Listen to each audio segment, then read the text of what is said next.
Hello दोस्तों, स्वागत है आपका क्लास नंबर 11 में।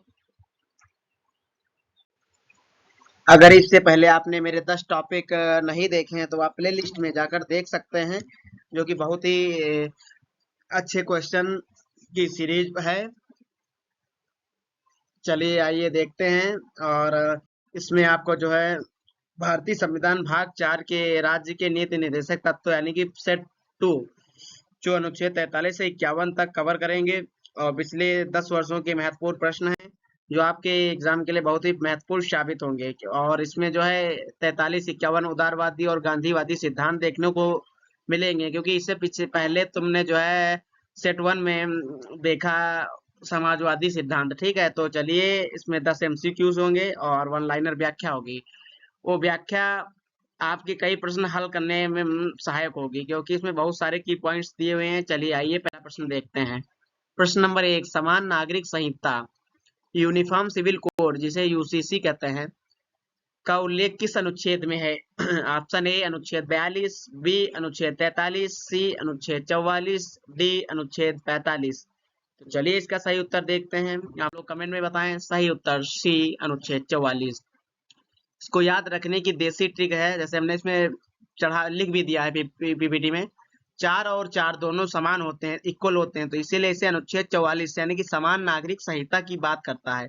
इसका मतलब है पूरे देश में शादी, तलाक और संपत्ति के नियम सबके लिए समान एक जैसे होंगे। ठीक है, तो इसमें भूलने वाली बात नहीं होगी। 4 4 कैसे 4 है? समान है ना, तो समान नागरिक संहिता। ठीक है दोस्तों, चलिए अगला प्रश्न नंबर 2 देखते हैं। 6 वर्ष से कम आयु के बच्चों की शिक्षा और देखभाल का प्रावधान किस अनुच्छेद में है? ए अनुच्छेद 44, बी अनुच्छेद 45, सी अनुच्छेद 46, डी अनुच्छेद 47। चलिए इसका सही उत्तर देखते हैं। सही उत्तर डी अनुच्छेद 47। अनुच्छेद 45।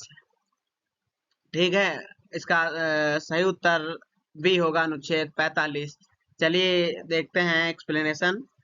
पहले इसमें 6 से 14 साल के बच्चे थे, लेकिन 86वें संशोधन के बाद उन्हें अनुच्छेद 21 ए मौलिक अधिकार में भेज दिया गया। अब अनुच्छेद 45 सिर्फ नन्हे मुन्ने जो कि 0 से 6 साल की देखभाल और आंगनबाड़ी जैसी सुविधाओं की बात करता है। ठीक है, तो 21 ए में जो है 6 से 14 साल के बच्चों की बात की गई है, और इसमें जो है अनुच्छेद 45 में 0 से 6 साल के बच्चों की बात की गई है। ठीक है दोस्तों, यहाँ भूलना नहीं है, कंफ्यूज नहीं होना। चलिए प्रश्न नंबर 3 देखते हैं। कुटीर उद्योगों को बढ़ावा देना किस अनुच्छेद के अंतर्गत आता है? ऑप्शन ए अनुच्छेद 41, ऑप्शन बी अनुच्छेद 42, ऑप्शन सी अनुच्छेद 43, ऑप्शन डी अनुच्छेद 43 बी। चलिए इसका सही उत्तर देखते हैं।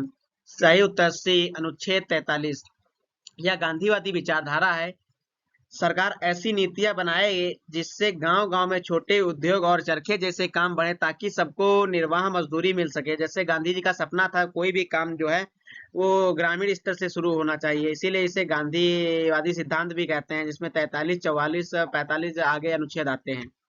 चलिए देखते हैं अगला प्रश्न 4। एससी एसटी और अन्य कमजोर वर्गों के लिए शिक्षा और अर्थ संबंधी हितों को बढ़ावा देना किस अनुच्छेद में है? ए अनुच्छेद 45, बी अनुच्छेद 46, सी अनुच्छेद 47, डी अनुच्छेद 48। चलिए इसका सही उत्तर देखते हैं। इसका सही उत्तर बी होगा अनुच्छेद 46। यह अनुच्छेद सामाजिक न्याय की ढाल है। यह सरकार को आदेश देता है कि पिछड़े वर्गों को शोषण से बचाए और उन्हें पढ़ाई लिखाई में आगे बढ़ाए। ठीक है, जिससे उनका भी उद्धार हो। चलिए अगला प्रश्न नंबर 5 देखते हैं। शराबबंदी और नशीली दवाओं पर रोक लगाने का निर्देश कौन सा अनुच्छेद देता है? ए अनुच्छेद 47, बी अनुच्छेद 48, सी अनुच्छेद 49, डी अनुच्छेद 50। चलिए इसका सही उत्तर देखते हैं। उत्तर ए अनुच्छेद 47। अनुच्छेद 47 कहता है कि जनता का पोषण स्तर, न्यूट्रिशन सुधारना सरकार की ड्यूटी है। इसलिए जो चीजें सेहत बिगाड़ती हैं, जैसे जहरीली शराब का या ड्रग्स, उन पर सरकार रोक लगा सकती है। ठीक, इसीलिए कहा गया है कि आप जो है इसको अगर सरकार रोक लगाती है तो आप कोर्ट नहीं जा सकते हैं। ठीक है क्योंकि यह सरकार का कर्तव्य है। अगर मौलिक अधिकार होता तो आप कोर्ट जा सकते थे, अन्यथा नहीं। चलिए अगला प्रश्न नंबर देखते हैं 6। अगर इससे पहले आप क्लास अच्छी लग रही हो तो शेयर करें, सब्सक्राइब करें और कमेंट करें, कमेंट में बताएं। चलिए प्रश्न नंबर 6 देखते हैं। कृषि और पशुपालन को आधुनिक और वैज्ञानिक बनाने का प्रावधान किस अनुच्छेद में है? ए अनुच्छेद 47, बी अनुच्छेद 48, सी अनुच्छेद 48 ए, डी अनुच्छेद 49। चलिए इसका सही उत्तर देखते हैं। तो सही उत्तर इसका बी अनुच्छेद 48। इसी अनुच्छेद में गौवध काऊ पर यानी कि काऊ पर रोक लगाने का भी निर्देश दिया गया है ताकि खेती और दुग्ध उत्पादन को वैज्ञानिक तरीके से सुधारा जा सके, है ना। काऊ शेल्टर की बात की गई है।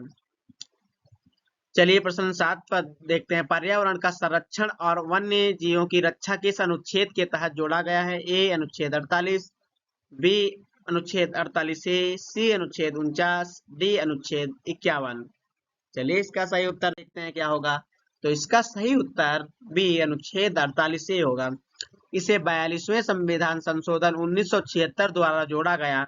यह याद दिलाता है कि विकास के साथ साथ जंगलों और जानवरों को बचाना भी सरकार की जिम्मेदारी बनती है। ठीक है दोस्तों, और जो ये 42वां संशोधन हुआ था, ये बहुत बड़ा संविधान संशोधन था। इसमें कई आर्टिकल बदले गए थे। चलिए देखते हैं प्रश्न नंबर 8। राष्ट्रीय महत्व के स्मारकों और स्थानों की सुरक्षा करना किस अनुच्छेद में है? अनुच्छेद 48, बी अनुच्छेद 49, सी अनुच्छेद 50, डी अनुच्छेद 51। चलिए इसका सही उत्तर देखते हैं। सही उत्तर बी होगा अनुच्छेद 49। ताजमहल, लाल किला या हमारे पुराने मंदिर, इनकी हिफाजत करना अनुच्छेद 49 के तहत राज्य का कर्तव्य, ताकि हमारी विरासत सुरक्षित रहे, है ना। यह धरोहर जो है हमारी बची रहे, इससे संस्कृति वगैरह भी इससे रिलेटेड होती हैं। चलिए प्रश्न नंबर 9 देखते हैं। प्रश्न 9 कहता है कि न्यायपालिका को कार्यपालिका से अलग करना किस अनुच्छेद में है? Separation of judiciary from executives. चलिए अनुच्छेद 51, अनुच्छेद 50, सी अनुच्छेद 49, डी अनुच्छेद 48। तो चलिए इसका सही उत्तर जो है वह है अनुच्छेद ऑप्शन बी अनुच्छेद 50। इसको ऐसे समझो, जैसे 50 यानी कि आधा आधा। जज अपना काम करेंगे और सरकारी अफसर अपना, दोनों एक दूसरे के काम में टांग नहीं अड़ाएंगे ताकि न्याय निष्पक्ष हो। ठीक है, तो यानी कि 50 है ना, तो इसीलिए आधा आधा।